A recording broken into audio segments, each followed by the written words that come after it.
All right, guys, I'm just going to get this show started about a minute or so early, a couple minutes early. Just trying to test out my connection, make sure that everything's working here today. I'm alone in the studio, and the way today kind of worked out with some of the weather, some of you know that I'm actually broadcasting from the Vancouver area when I do these live streams.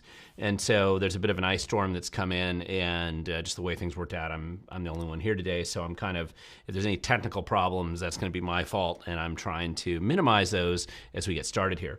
So also, if you happen to have watched the video was just premiered here a few minutes ago about the Trump, the failure of the Democrats to remove Trump from the ballot out in Kitsap County, just the whole court case that just happened.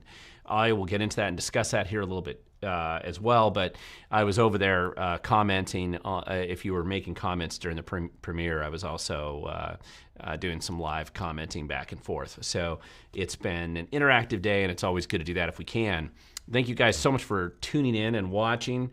As always, this is an Ask Me Anything video, and what that means is that if you've got any questions, feel free to add that in the comment section. I will be checking those here in a little bit. It's a little bit easier for me to see if you have a question if you say at We the Governed, kind of like I think what it says back here on the screen. Just remember to do that. It stands out a little bit as there's a lot of questions that usually start to pile up in the live question stream, and it gets hard to sometimes spot your question there as I look at that. There's a couple things that I want to get right into. First of all, as I have promised in the past, to tell people, just give you a basic update on places that I'm going to be and where I'll be speaking. And this might be a little repetitive if you saw last week's, but I'm just trying to, I seem to keep adding events that are coming up. So I want to go through this real quick just so you get a sense. Depending on where you live in Washington State, where you can see me in person, I do a lot of live events. I take questions live, do a lot of public presentations. Sometimes I'm an MC at some Lincoln Day dinners. And here's what I have coming up on the schedule right now. January 25th, I'll be at the Lake Bollinger Center, which is up in Mount Lake Terrace. So that's just going to be coming up next week. That's a Thursday evening. I didn't write down my time here, but I believe that starts at 6 o'clock or so. That's basically an activist training presentation that's been set up by some Snohomish County activists. They wanted me to come up and do a presentation to them, probably just on how to become more effective as an activist and just give some different ideas. Great event to go to if you want to ask questions or want to come up and talk to me. I believe that if you look that up, you'll be able to find probably some posts on Facebook or elsewhere, but that's where it's going to be at, Lake Bollinger Center, Mount Lake Terrace, January 25th. Then, of course, the next day, I'm heading out to Roanoke along with probably about 500, 600 other conservative activists, politicians, people who are interested in the Republican Party, a lot of different people out to Ocean Shores at the convention center out there for the Roanoke Conference. I'm on the board of the Roanoke Conference, and so, but that's not the only reason I go there. I've been going to the Roanoke Conference since I think the second day they had it, or second year they had it, I should say. It's a great opportunity for you to get together with kind of a no barrier opportunity to really talk to a lot of elected officials, especially legislators and other people who you oftentimes may not get a chance to see, certainly not in one place where you could see so many of them. It's also an opportunity to meet with other activists. You'll hear some speakers. You'll hear panels and debates and all kinds of opportunities as you would normally have at a conference like this. There's a comedy hour that they have during the dinner on Saturday night.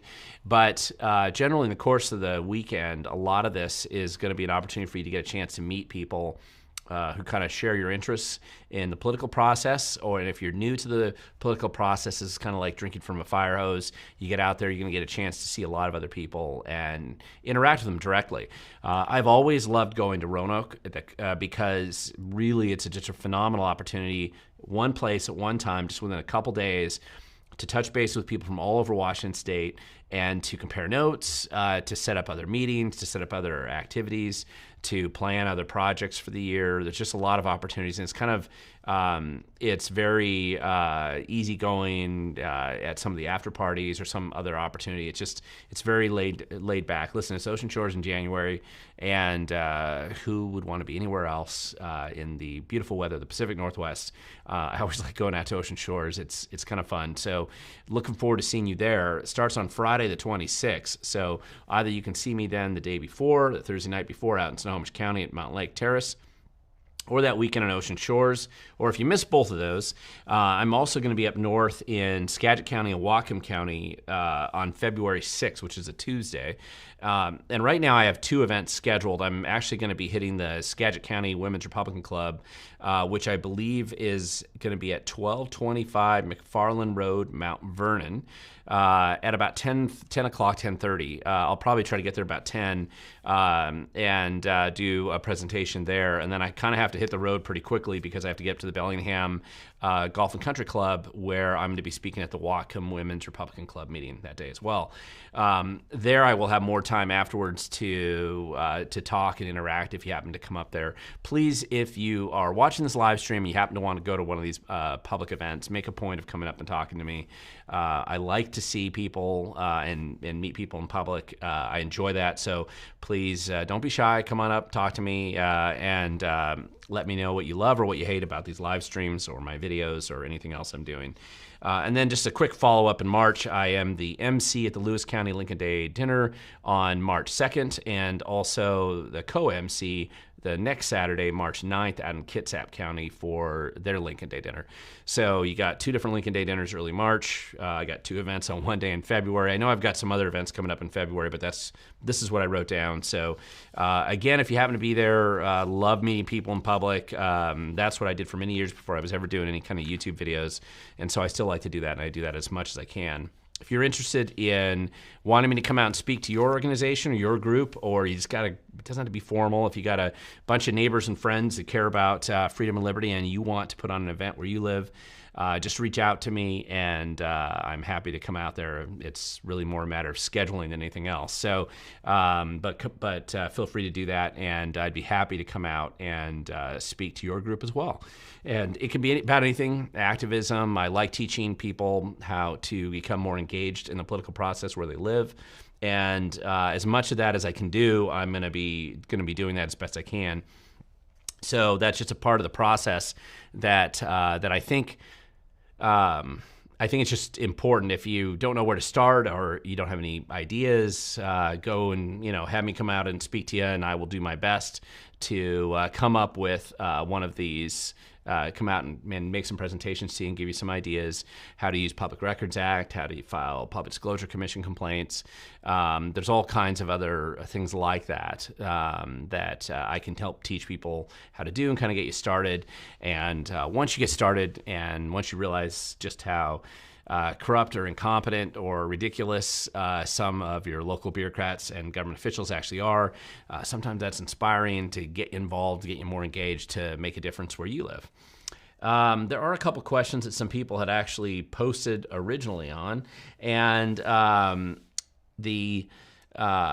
just get into a couple of them initially here. And the first one that was up here was kind of funny. So Cheryl, you had a question here about what if Walsh, which I'm assuming you mean Jim, or no, what if Washington tries to remove Trump's name from ballot? Okay, so that's the question.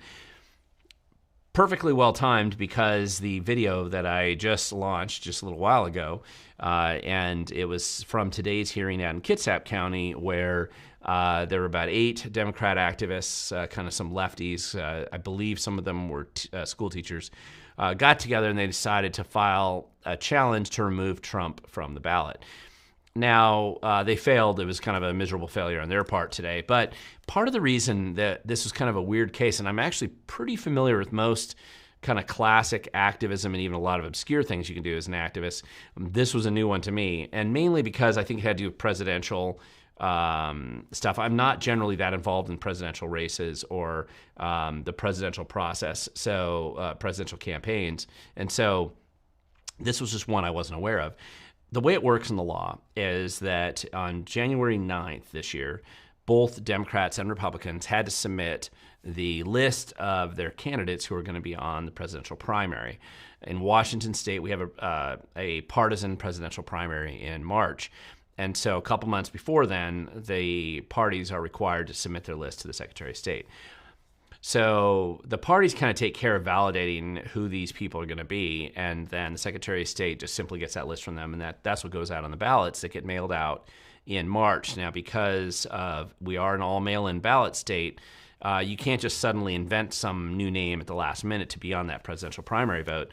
You have to do it ahead of time. So, and part of it is that once they get that list within about a week or two, depending on which county you're talking about, they're going to printer. I mean, they're printing the ballots. In fact, in some cases, these ballots have already been printed now, and they have to send them out to overseas military votes. They have to start to get them out because mail-in voting, there's a bit of a process here.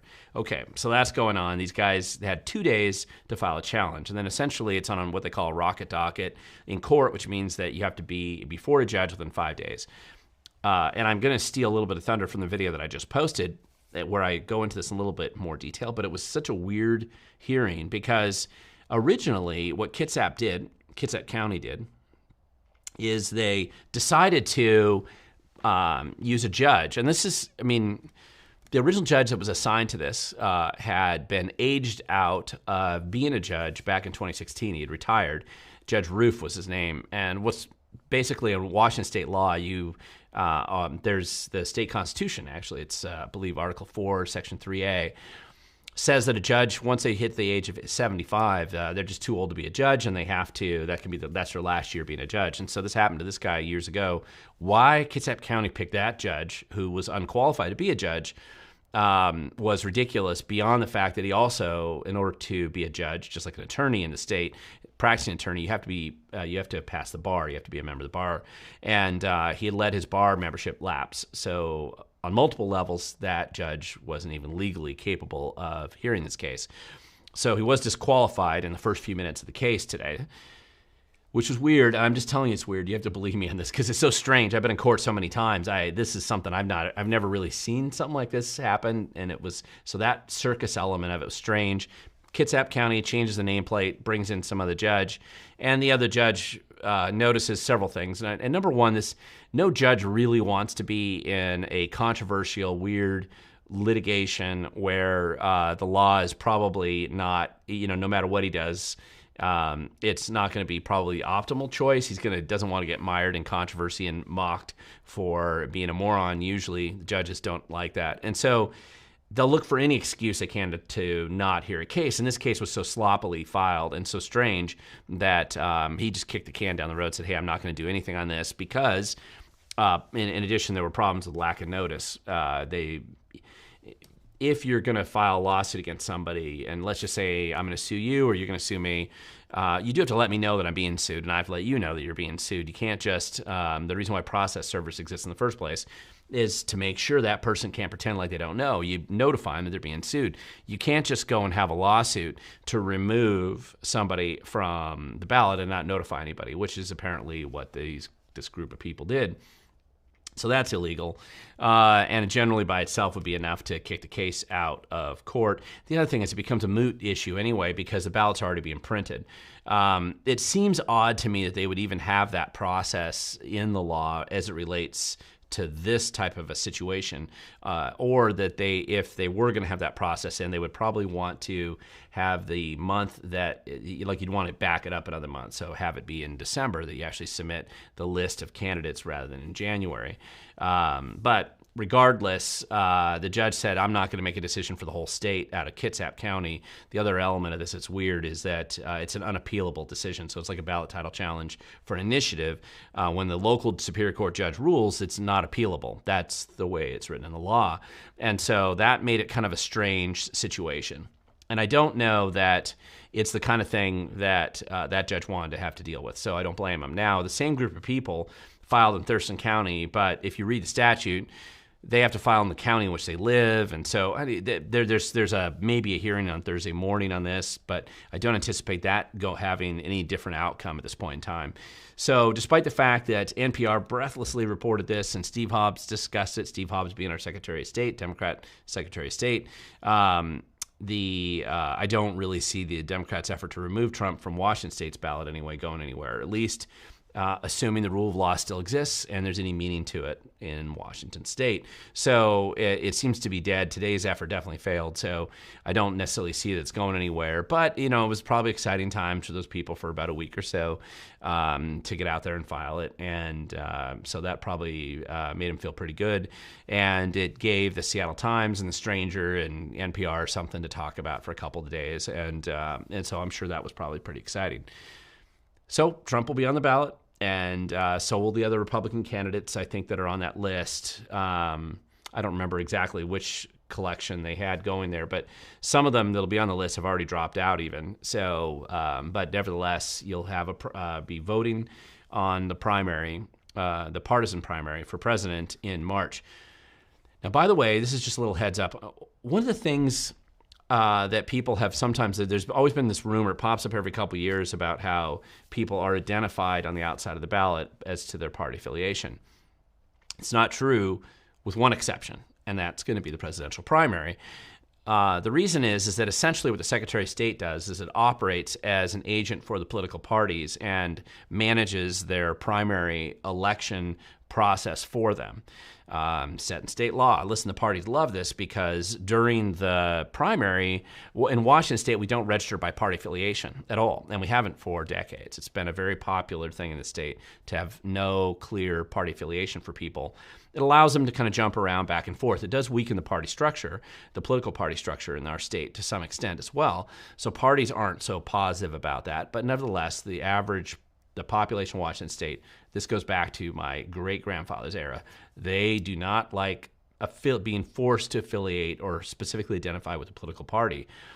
So the only time that party affiliation is clearly delineated when they vote is going to actually be when they vote specifically for the presidential primary. It's the only way you would know which party affiliation they have, because you're only allowed to vote in one party's presidential primary. You either choose a Republican or you choose a Democrat.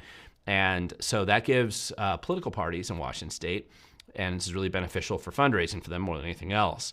Once a year, or once every 4 years, they get a chance to know for sure that this 500,000 or 800,000 people, they're definitely Republican, and this million people over here, they're definitely Democrat, or vice versa, or they just chose that cycle to vote in the other party's political primary. But whatever the reason, it at least gives them a snapshot in time where they feel pretty objectively that that person's probably affiliated with that party.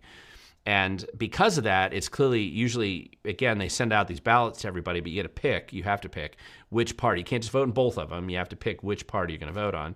And that sort of identifies the person on the outside of the ballot that they're Republican or Democrat, but only for that time. After that, the regular ballots you're going to get in August, and the ballots that you get in November, there's no clear party identification on the outside of the envelope.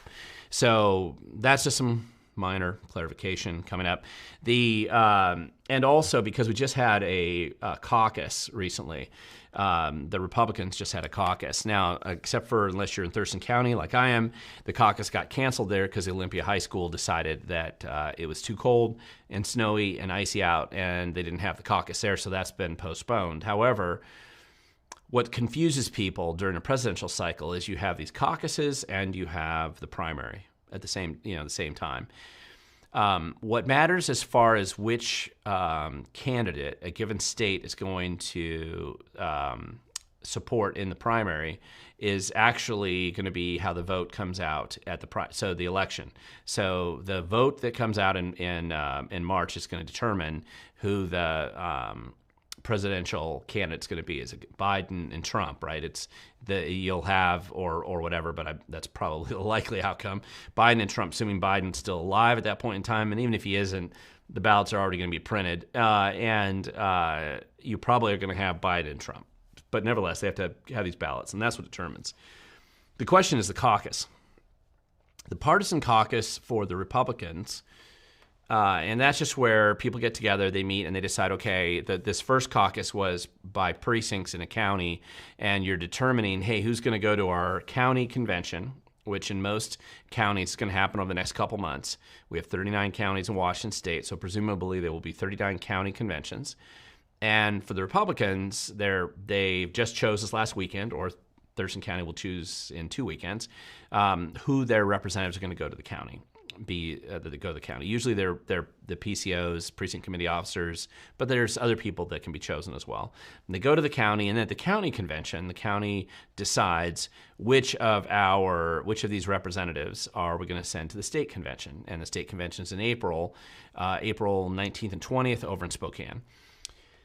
This year, this is one thing that's new for the Republican caucus, the Republican Party in Washington State, is that the state convention has more of an impact, not as much on the presidential side of things. They still do pick their electors that are going to go back to D.C., but that's not the big issue. It's part of it, but the thing that's different this year about the Republican Party caucus, the Republican Party convention in April, is it's purposely scheduled in April so that it comes right before filing week in May.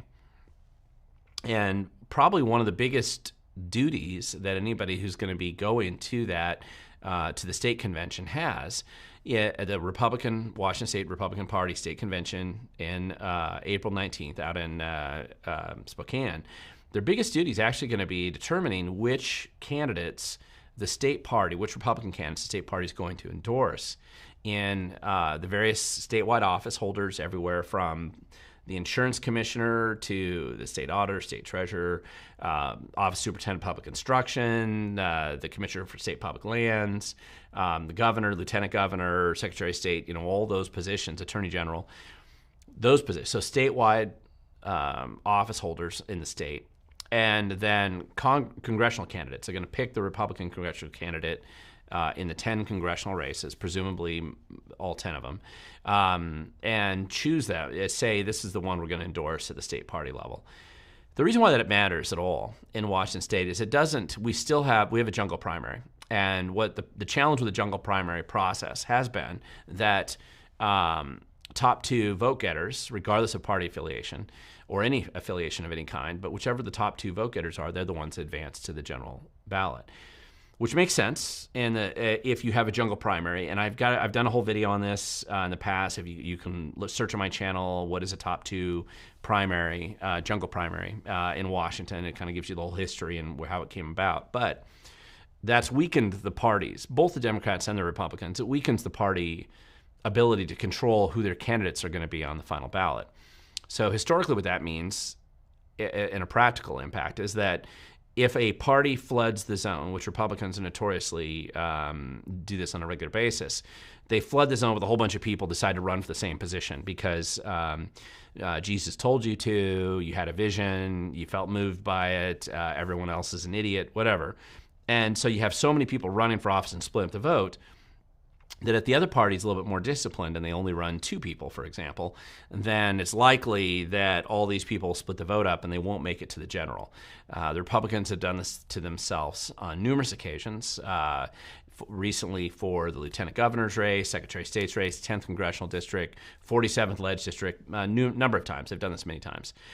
The Democrats have also done that to themselves a couple years ago for the state treasurer race. That's why Dwayne Davidson was the Republican state treasurer for the first time since, I believe, after World War II, is a Republican in that position because there were 3 Democrats that heavily contested that race, and they broke up the Democrat vote almost equally amongst themselves, and there were only 2 Republicans. And the 2 Republicans also split the vote between them, and it turned out the 2 of them actually got more votes. So you had Dwayne Davidson become the Republican state treasurer here just a few years back.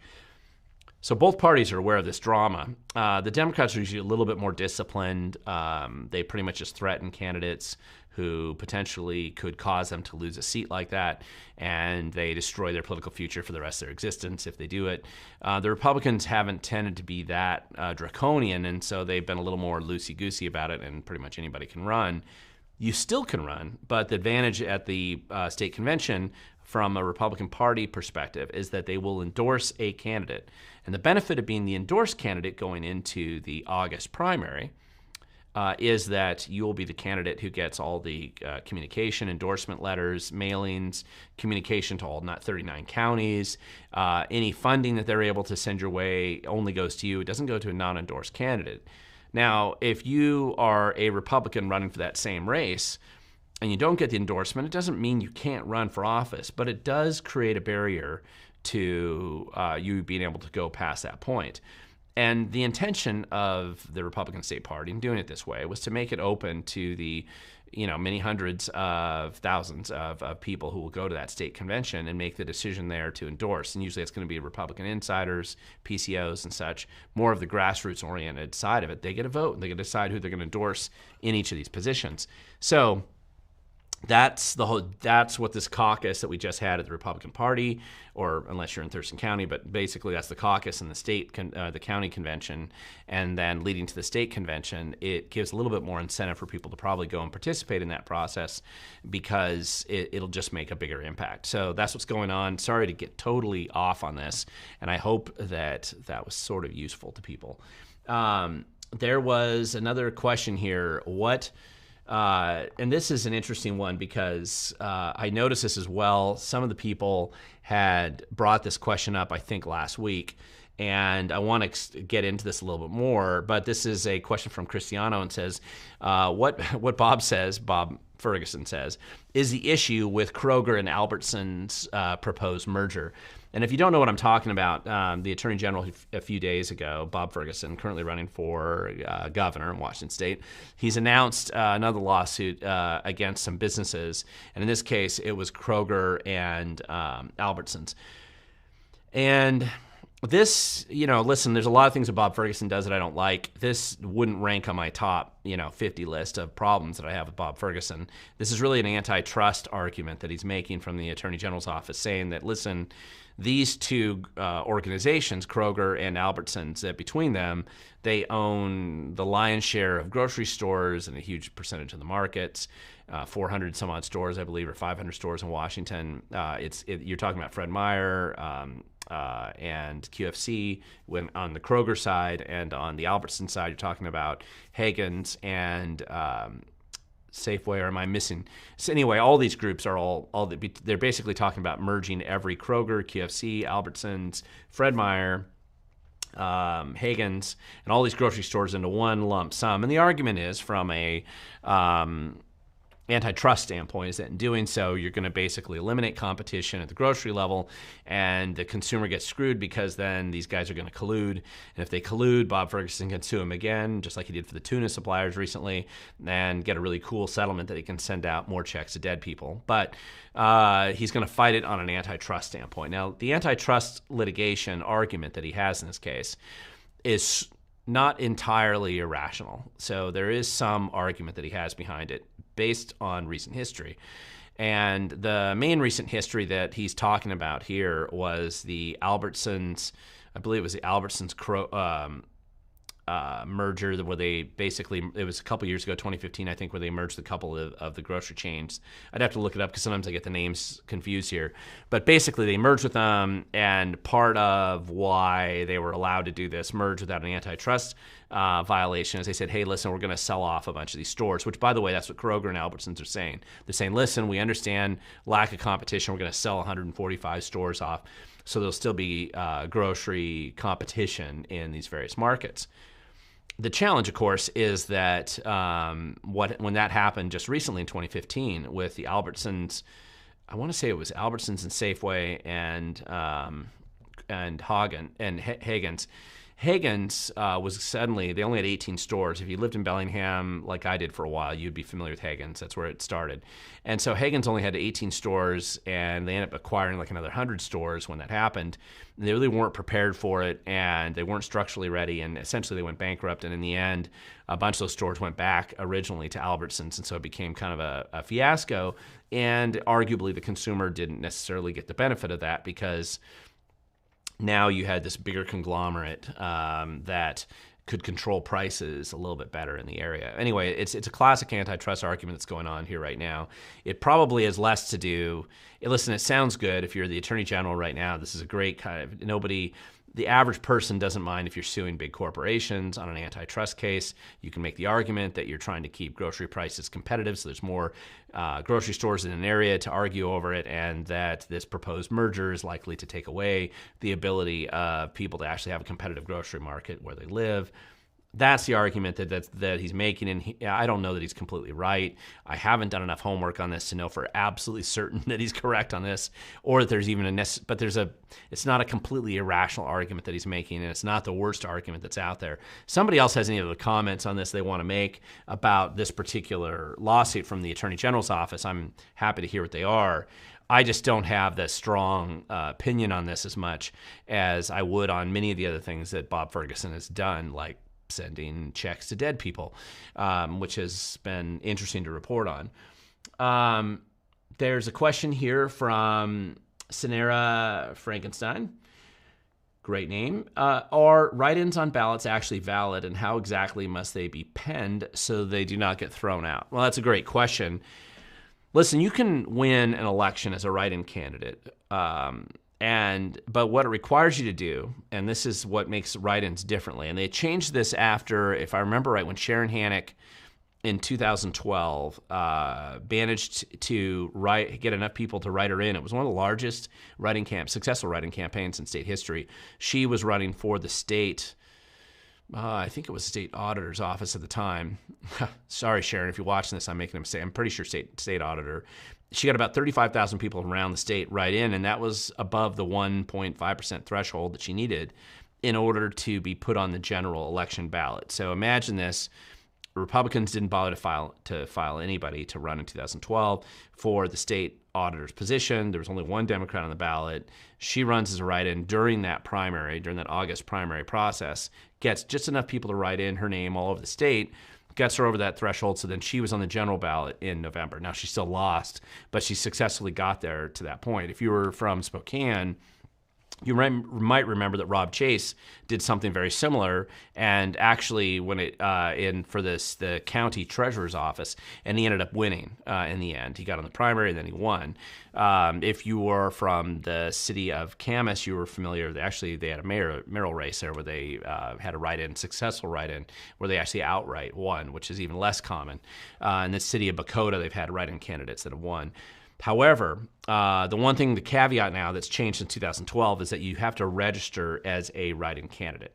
So you can't just, this way they at least know that somebody's actually that they have to keep track of the write-ins in that district. So if you register, you file the PDC, you're essentially running like a regular campaign. And they usually interpret it liberally, so it's not super strict, but good luck. Write-in campaigns are very difficult. Again, I gave you some examples of a few that succeeded, but they're super difficult. And if you're going to run a write-in campaign, I don't know why you'd even be thinking about that right now, because I can tell you right now it's a heck of a lot easier just to file in time in May, be on the ballot like normal, and you don't have to make that fight to be a write-in campaign to go anywhere. Otherwise, write-in candidates, like I write in people when there's only one judge running, for example. I never vote for him. I always write in somebody. All it shows up is just a percentage of people who don't vote for that candidate. It is kind of throwing away your vote in that specific thing, but if there's only one person on the ballot, that's what's going on. But if you're serious about running a write-in campaign, you should, right now, if you're even thinking about that right now, you should just go and file for that position. But also try to think it through and make sure you understand a little bit about what's going on. Let's see. Karen, you got a question here. What's going on with the faux WSRP? Is Byrd scaring them that much? Well, Karen, I don't quite know what you're talking about. As if you've watched my channel, you know I interviewed Semi Byrd, and since I did interview Semi Byrd, I'm going to be interviewing Dave Reichert, who's also a Republican running for governor right now. I think those are the only two that are really in the race. I don't know what you mean by scaring them, so I'm not totally sure what you're talking about there. Jason, you got a question here. Hey, Glenn, hope you're doing well. As Todd Herman says, the best conservative activist in Washington State. Thank you. I am doing okay. It'll be interesting if I can get home in the supposed freezing rain that's coming tonight. But I'm glad I was able to get in the studio. And even if I'm the only one here, it was good to be here and to interact with you guys. Hopefully, you guys are doing okay where your weather is. Matt, wow, okay. Tuning in from Auckland, New Zealand. That's great. I've spent a lot of time in New Zealand. I've mostly down in Christchurch, not so much in Auckland, but I love New Zealand. I haven't been there a number of years, but thank you for tuning in. I don't see too many people on the channel. At least let me know that they're from Auckland, but that's great. Let's see. Jason, what's your thoughts on the Iowa caucus? Cactus DeSantis is borderline delusional. He needs to drop out and do his duties in Florida.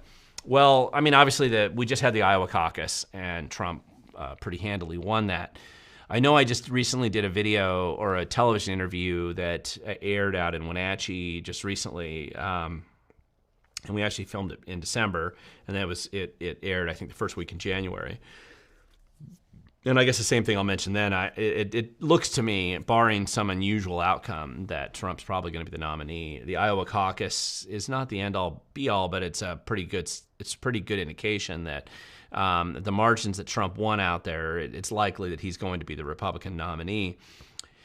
Even on the Democrat side, right? It's obvious that they seem committed that Biden's a nominee. Now, Biden may die or have some other problem before he gets to the ballot. I mean, a lot of people are wondering because he's so unpopular, the Democrats may decide to pull him from the ballot. But at this point in time, it does appear that if I was going to take bets, the odds-on favorite looks like this is going to be a Biden v. Trump redo right now. So, and the caucus, the Iowa caucus, just seemed to support that. Again, these DeSantis is gonna probably didn't do as well as he was hoping. That being said, he was the number 2, so he'll be on the ballot here in New Hampshire, South Carolina, I think. And then after that, I mean, these guys are gonna have to decide. Obviously, Vivek dropped out. You've got Haley still on the Republican ballot. We'll see what happens in New Hampshire. I've been through these primaries 100 times. Well, not 100 times, but enough times that it feels like it's just a same repetition all the time. And this is what happens. This is what primaries are for. They determine who the candidates are going to be.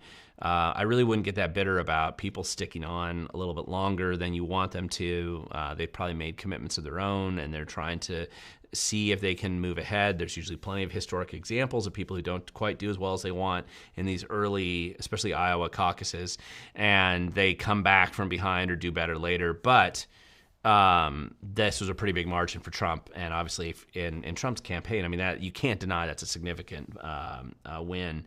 And I suspect that DeSantis is probably regretting that he even tried to run, but those are my thoughts. That's totally an opinion, and I can't back up. Ryan Berg got a question here. Thanks for your coverage of the Yakima mayor changeover. Yep. Word on the street is there are several other posts within Yakima that are going to see some turnover, drain the swamp.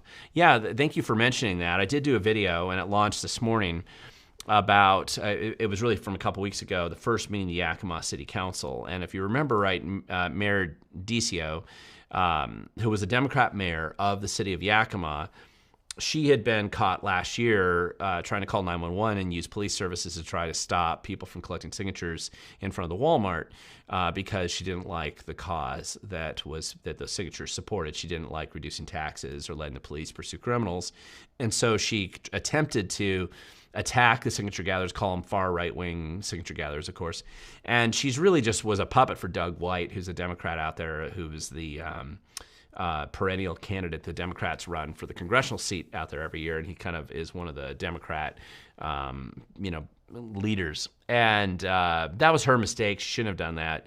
We aired the 911 call. She was bitter about it. It was one of our better videos actually last year. I don't know. It was surprising to me that was a video that did really well. But then there you're right in the middle of an election for local offices. There were 4 people up for election in the city of Yakima, and the mayor DCO has supported 4 candidates, and all 4 that she supported lost.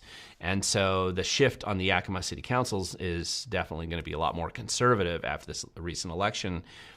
Because it's a weak mayor system, the way the city of Yakima is organized, the city council basically votes on who's going to be mayor during the next term.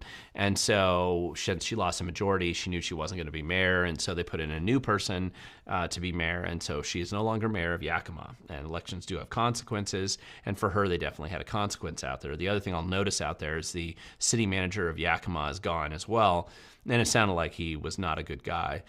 So he needed to go. And he's not the first one that I've seen out there. We had a county manager from Thurston County go out there and try to destroy the city of Yakima as well. And we chased him out of Thurston. He went out to Yakima, and it looks like Yakima chased him away too. So this, the turnover in the city manager's position is probably going to be pretty significant as well. Richard, you got a question here. Glenn, I have a colleague with a new water well in Jefferson County. The county wants to meter their private well. Is this a trend in Washington? And do you know if it is isolated? Well, Richard, that's a great question. That's a long time battle that those of us on the property rights side of things have fought over exempt wells in Washington state. Going back to like 1940s, 1948, if I remember right, I think it's 1948, when they basically made it so that there was a maximum daily well usage for exempt wells for individual homesteads, basically. It's like 5,000 gallons. When they did a study numerous times over the years, they found that the average home really rarely ever would use that maximum amount. They tended to use a lot less than that, maybe 500 gallons a day at the most. So the average was a lot lower, but nevertheless, they just had this threshold they set up so that that would prevent somebody from doing a full-blown irrigation project and potentially impacting the water rights of farmers or agricultural people in the area, but still to consider it de minimis use of the water resources, particularly if they're on a septic system, and most of that water is essentially going back into the watershed as it gets used. And the enviros have always hated this. They hate individual property ownership. They hate individual home ownership. And they've attempted to attack property rights in simply every way they can. FutureWise, one of the leading organizations that does this. Jefferson County is also filled with some political class out there, very elitist kind of political class that generally hates homeowners and private home property ownership too. And so, and then the Department of Ecology has also involved itself in this process.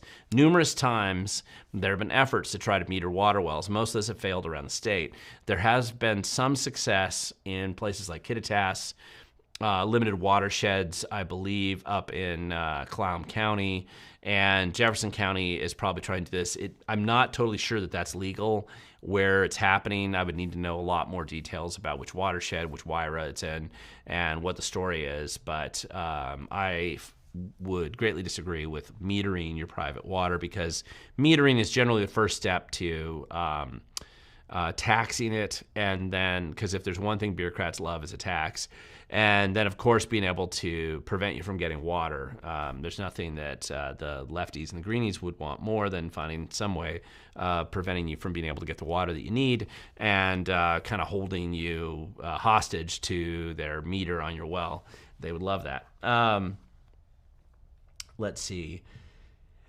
TZ Burton. So there's a number of comments here. And by the way, if you guys are watching on the video channel right now, just go ahead and tell me which city you're watching from. Just drop a comment, Battleground, Yelm, whatever. I'm just always kind of curious to see where people are watching from. I love the fact that I got somebody watching from Auckland, New Zealand.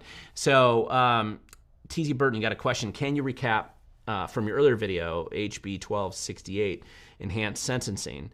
HB 2150, disqualifying candidates, and HB 1333, domestic violent extremist commission.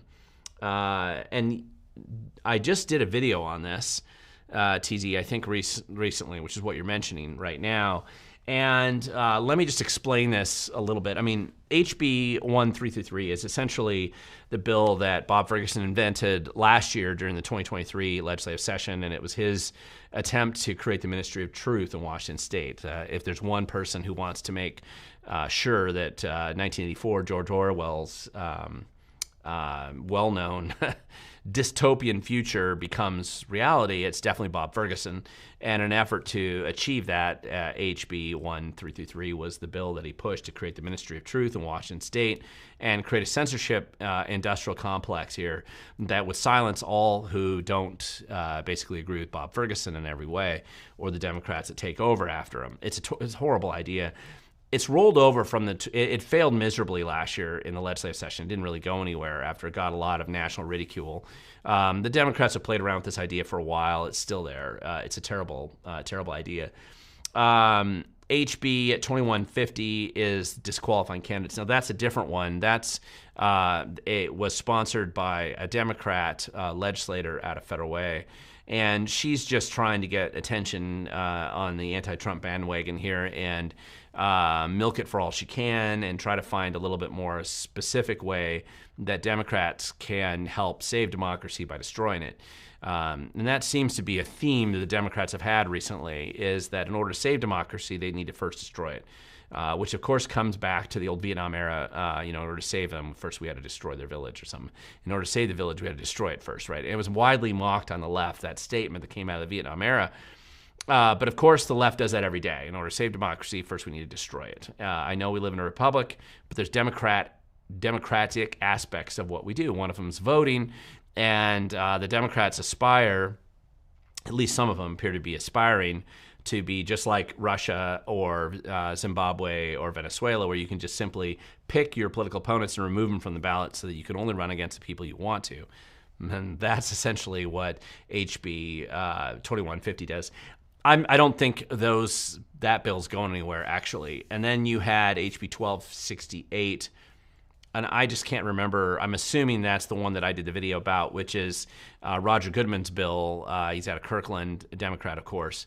One thing that Democrats love more than removing their political opponents from the ballot seems to be helping violent criminals have an easier time victimizing more people. It seems to be one of the priorities that the Democrats have chosen to focus on lately. And that was just, one of the weird things about this is that if people, the average person out there, truly understood the nature of some of the proposed legislation, again, I recognize most of this won't become law, but if they truly recognize the significance, I think, of some of the absurdity associated with some of the bills that are being proposed, they would have to question, the average person would have to question, I don't care what party affiliation you think that you're in, you have to eventually question, why are these people doing it? And they get away with it because most people don't put enough attention on the absurd and clear, obvious outcomes of some of these really stupid ideas. And these are all bad ideas that were just proposed. Now, I understand if you're a hardcore Democrat, it sounds fun to be able to say you can remove Trump, but to Trump's today, Democrat candidates tomorrow, right? Somebody's not really thinking always that through. And so that's the whole issue there. The pro-crime element in the Democrat Party's gotten really strong today, just like it was back in the 60s. If you ever go back and look at how the Democrats treated crime in the 60s, they were doing the same thing. They wanted to release criminals early, make sure they don't go to jail, make sure they don't stay in jail. And it created a lot of drama in our country for decades that it took a while to get back on. And that's why Washington State ran the 3 Strikes and You're Outlaw initiative back in 1994. It really was a direct result of that. So Cristiano, wait a second. Nope, I'm going to go up above there. Mike, you got a question here. What became of the lost stolen $10 million from the unemployment security, and where is the accountability? Great question, Mike. And it's a lot more than $10 million. It was closer to about $600 million at the end of the day that were stolen. It was more than that, but I think they were able to claw back some of the money because it hadn't totally left the system yet. But I believe in the end, the state lost about $600 million out of the unemployment security system. That was an inside job. The security features were turned off by employees who worked at the Unemployment Security Office. Nobody's ever had any accountability associated with who did that, and there's really no clarity as to where the money went. There's a lot of theories and a lot of conspiracies, but the people who investigated it, from the AG's office to state auditor did a full report on it if you want to read it.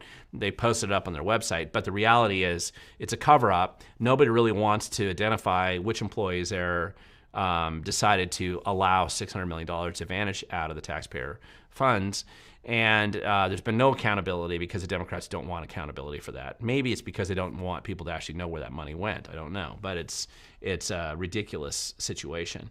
Let's see. Got a question here, technical difficulties.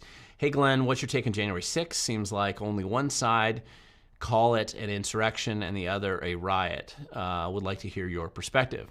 Okay, January 6th, let's talk about it. I wasn't there January 6th, but I could have been. And it's funny looking back on it. I had a whole bunch of people had asked me to come with them, or were surprised I wasn't going. But the reality was it's expensive for me. It's expensive for anybody from Washington State to get out there to Washington, D.C. I go to many rallies. I speak at rallies and events like that all the time. Rallies and protests like that don't really excite me a lot. I do speak at them frequently, but I don't like how much energy gets put into those when that same energy could be used to achieve more important things. They have their time and place. And so I just wasn't going to go back there because, frankly, it was just too expensive for me. A lot of my friends went back there. A ton of friends of mine went back to January 6th. I never really thought much about it. When what I saw on TV, what was reported at the time, even at the time, I just thought, hey, it's just you're always in a group that big with so many people there. You're going to have a few people that always get out of control. Plus, it looked to me like there were some people who were undercover, And if you've ever been in these big events, you see people like that are coming in to cause trouble. They're provocateurs, right? I mean, there's a reason why that term was created. So it would never surprise me when you have a big event like that. You're always going to have some people who will come in and provoke outcomes that you don't necessarily want. And when I went to college on the East Coast, I went to a couple of events. One of them, I had a confrontation where I was doing a support our troops rally, and the left was there, and the peace protesters came at us with baseball bats and chains. And it was just absurd and ridiculous. I mean, frankly, we were saved by the mounted New York City police that blocked it. But after having that experience in the early 1990s, and then I was also involved in the gun rights movement, there had been discussion in the early 90s about doing a big pro-gun march in Washington, D.C. And there was a full recognition for those of us who were talking about some of the organizing of it at the time that you're just going to have some people who are, go undercover into your event, purposely bring a firearm, and create a scenario where they either kill somebody or create disruption and drama, and it defeats the whole purpose of the event. And there's nothing you can do when you have that many people there. You're not going to be able to keep that from happening. It's just potentially going to happen. So when I saw the January 6th videos initially, it just looked like it. Part of it was a little riot, but when I talked to a lot of my friends that were there and they came back, most of it wasn't violent. Most of it was just them wandering around, including the people I talked to who went inside. And what was surprising, I think, was the way and this is the most disturbing part of it, was the way that law enforcement decided to treat this unique and different to a century of protests. I mean, you can go back and look, I think it's the early 1920s when the FBI went in and rounded up a ton of people all at the same time. There was a term they used for I don't remember the name of it, but there was early 20s, and it was really questionable under the constitutionality, whether that was a legal thing for them to do, to round up all these people guilty by association, not because they committed any specific crimes. And we just had, when January 6th come around, it's like the media wants to forget that the previous 6 months were basically a series of violent riots, right, where billions of dollars of property was destroyed and burned and looted, and a lot of arson. 35 people were killed. 1,500 police officers were injured. You had the first modern secession movement in Washington State history, where they took over part of 6 square blocks up in Seattle, called it the Chaz or CHOP, or whatever they want to call it, the autonomous zone, separate it from America, take it over. I mean, completely beyond normal activities. and nobody gets prosecuted for any of those actions at all. Even when they caught people red-handed doing very violent things, they generally let them off with a wrist slap. If you were one of these people in Washington, D.C. at a protest, having just witnessed all that for so long, there's no way you would think, well, because I'm not supposed to be here at my protest, that I would be thrown in the gulag for 4 years or arrested by the FBI and chained to my front desk or lose my job or something just because I'm at a protest. And yet that's what's happened. This is really an out-of-control example of government selectively prosecuting one category of people that they don't like and conveniently ignoring much more egregious violations that occurred by another group just because they do like it. And ultimately, I think when people look back on January 6th, more than anything else, they're going to see the disparity in the collapse in the rule of law as to how they enforce it. And again, crimes against bureaucracy are treated much more aggressively than actual violent crimes, certainly by the Democrat Party and by the bureaucracy that we have today. And it's exposed a lot. But anyway, that's what's going on. I could talk more about it, but I don't want to spend too much more time on January 6th because I do have some other questions here. Let's see. Jason, you had a question here. Okay. Oh, Sanira, thank you for letting me know. Rain is freezing on vehicles that are on the road, and so is the road itself, freezing. So yeah, freezing rain's bad. My daughter's driving south on I-5 to Kelso right now. It's pretty bad. Her windshield's freezing up. Thanks for letting me know. I might be stuck in Vancouver tonight. Anyway, so Jason, you had a question Monday and Tuesday, which is including today. There were hearings, a lot of hearings on gun control, basically efforts to take away our freedoms. And will there be enough time to ram everything through next month? Well, they're not going to ram everything through no matter what. But the bills they're hearing now could theoretically get through. But again, most of these bills aren't going anywhere. Of those bills that were heard today, I'm not sure which ones will go anywhere, if at all. We have to see where things advance at the committee level and if they advance at all. Let's see.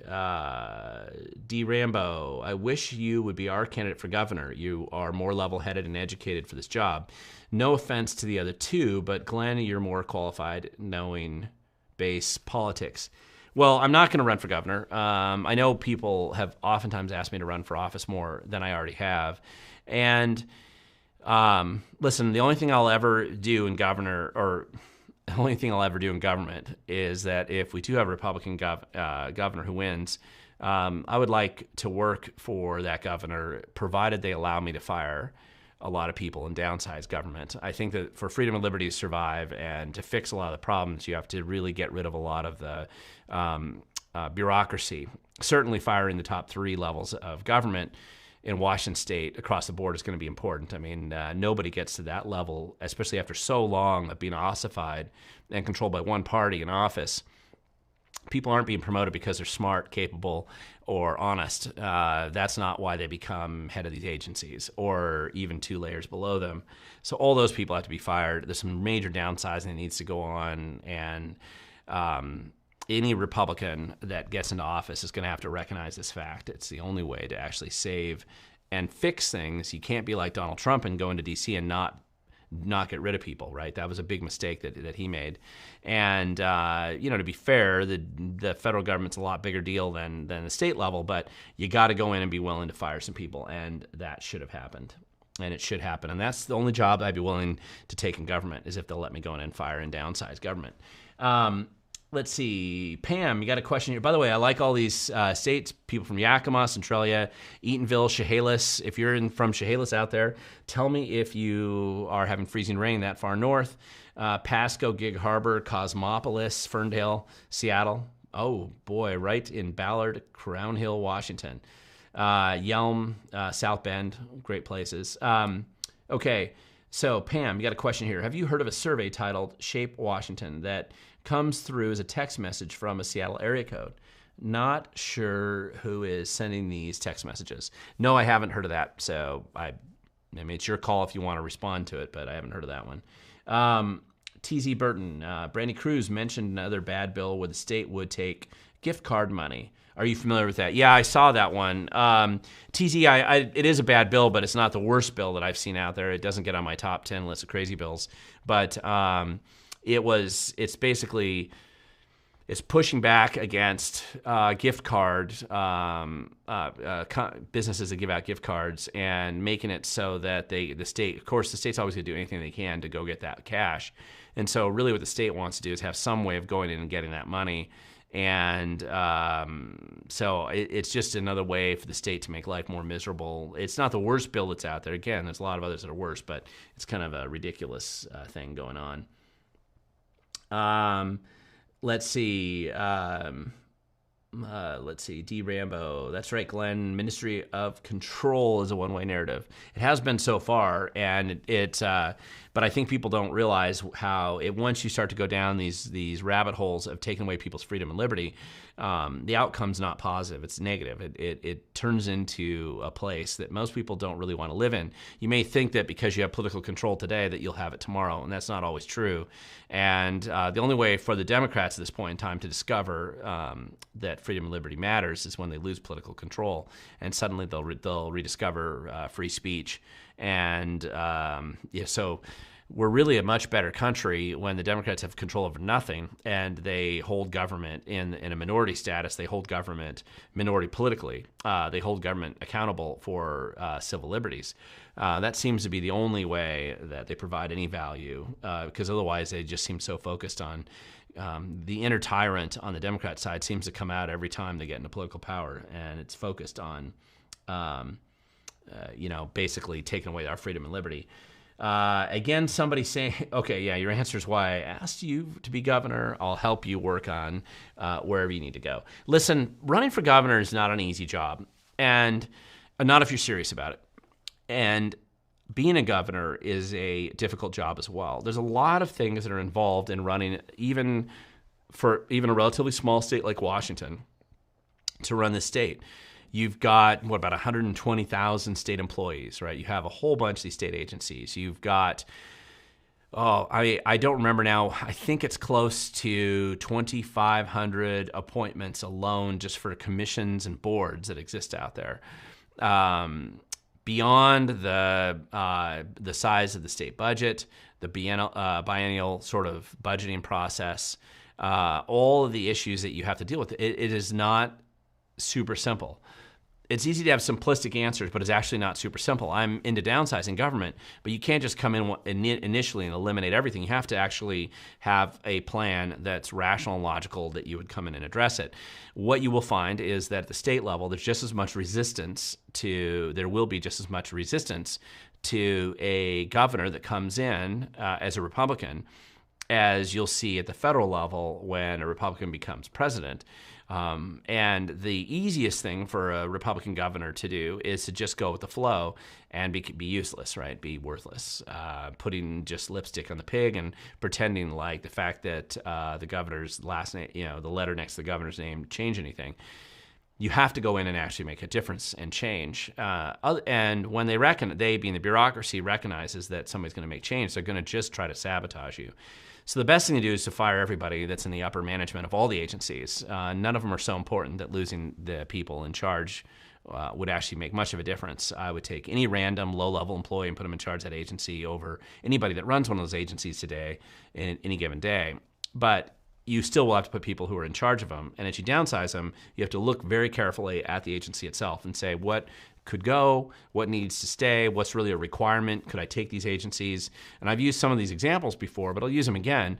Puget Sound Partnership, for example, is just technically a state agency. It's just a corrupt, useless, there's literally nothing there. If you fired everybody there and got rid of that agency, nobody would even notice. Stopping the grant grifting operations. Stop kicking money out without formal and aggressive auditing functions set in place. And really careful, I would hold on to that money, not give them a dime, probably for years, while you try to evaluate if any of these grant grifting operations have done anything productive. You might find somebody somewhere that did, but most of them They don't, and you're not going to. Things will probably get better if you stop sending money to these groups. But other agencies that you can look at, I've mentioned Department of Ecology before. There's 2 divisions there that I'd probably transfer to Department of Natural Resources. There's a couple others that could be eliminated. You wouldn't get rid of the thing entirely. You'd probably take the clean air boards and shove them into Department of Ecology, at least for monitoring requirements. There's a whole bunch of things you could do. You could eliminate the conservation districts in the state. Most states got rid of those years ago. It's not a good use of taxpayer funds. You could do a lot of fixing in DSHS and DCYF, and there's a lot of downsizing and efficiency improvements that you could get that would allow you to really clean a lot of stuff up. But man, it's you got to have a plan. Most Republican candidates probably don't have that much of a plan, but it is the one thing that I'd be willing to step in and do, and it's the hard work, right? It's the one that you're going to get a lot of abuse for doing, but it needs to be done. Let's see, Andrea, what does that say about Washington if the gift card bill doesn't make the top 10 crazy list? Well, I mean, listen, a lot of states will have a lot of dumb bills proposed. Washington State's not unusual. 5% of the bills that get proposed, maybe as many as 10% actually go and become law.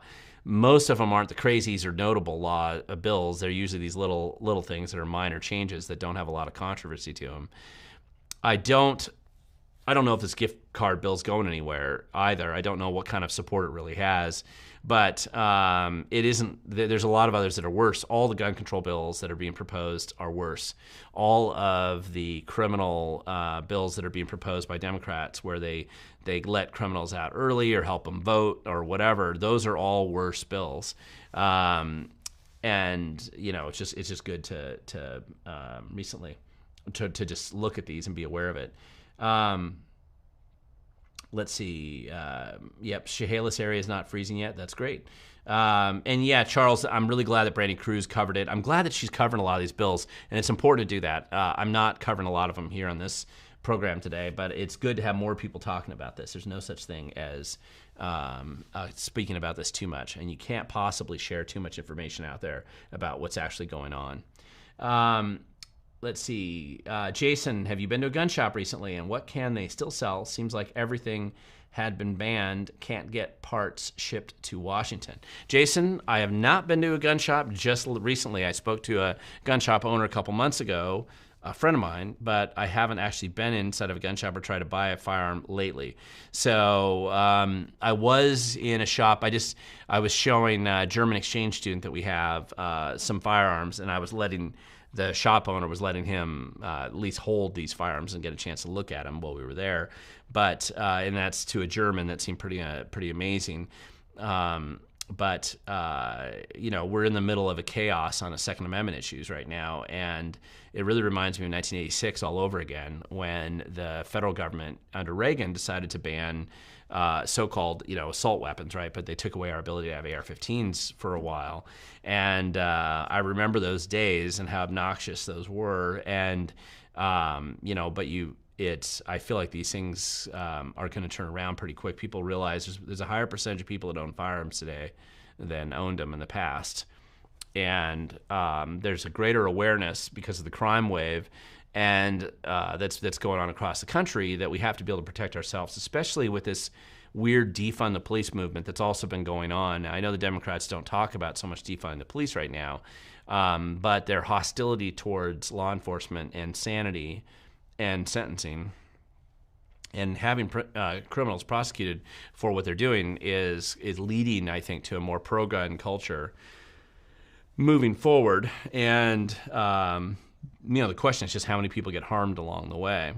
Where I live, there was another act of self-defense not far from where I live, where somebody was forced to shoot a criminal on their property who charged them deep on their own property. And of all things, they were sitting in their car, I think, eating it was just this crazy guy was on their property. And the police ruled it self-defense. I mean, the one thing that helped in his case was that the whole thing was recorded on his security camera footage that he had at his house and witnessed by multiple other people. So it's pretty easy to verify that the way he represented the case and what he called it on 911, that's what happened.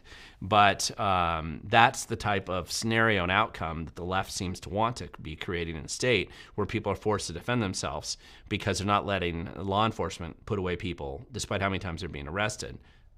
And fundamentally, that's a big problem that we have. And I think we're going to have to go back and look at how to address some of these issues when it comes to coming up with a rational approach to how people are being abused by criminals.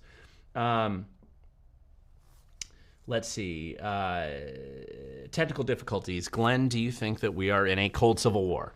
So listen, I mean, I think we've been in a cold civil war for a long time, in the sense that there are people who like to take... Listen, the greatest threat to tyranny that's ever existed is actually the U.S. Constitution and the movement that truly created America, which was an unusual set of circumstances and belief system that came together that truly threatened and rocked the world, because up until then, the belief that people were the people that the people were the ones that could control government and not the other way around, that was pretty radical. It's this unique liberty and freedom oriented direction that America started with is truly the unique idea in thousands of years, right? That's what really came about and made an impact.